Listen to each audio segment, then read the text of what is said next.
Hi అందరు ఎట్లున్నారు? నేను మంచిగున్నా. నేను మీ శారద సురేష్ని. పొద్దున్నే రెడీ అయినా. ఎక్కడికి అడుగుండి చెప్తా. యాదగిరి గుట్టకి పోతున్నా. చాలా సంవత్సరాలు అవుతుంది. దేవుని దర్శనం చేసుకుని రావాలి. మొన్న దేవుని దయ వల్ల ధర్మపురి లక్ష్మీ నరసింహస్వామి దగ్గరికి వెళ్ళి వచ్చిన. మంచిగా అనిపించింది. 1 month అవుతుంది అంతే. జస్ట్ మంచిగా మా ఆయనకి వెళ్ళాలనిపించింది. యాదగిరి గుట్ట గోదాం శారదా అన్న అంటే మంచిగా ఇద్దరం కలిసి బైక్ మీద వెళ్తున్నాం.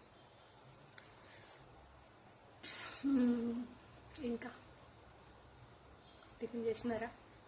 నాదైతే కాలేదు. పోయేటప్పుడు తింటా. ఇంకా అయిందమ్మా. సరే, నా వీడియోస్ కనుక మీకు నచ్చినట్లయితే లైక్ చేయండి, సబ్స్క్రైబ్ చేయండి. ఓకేనా? Bye my dear friends.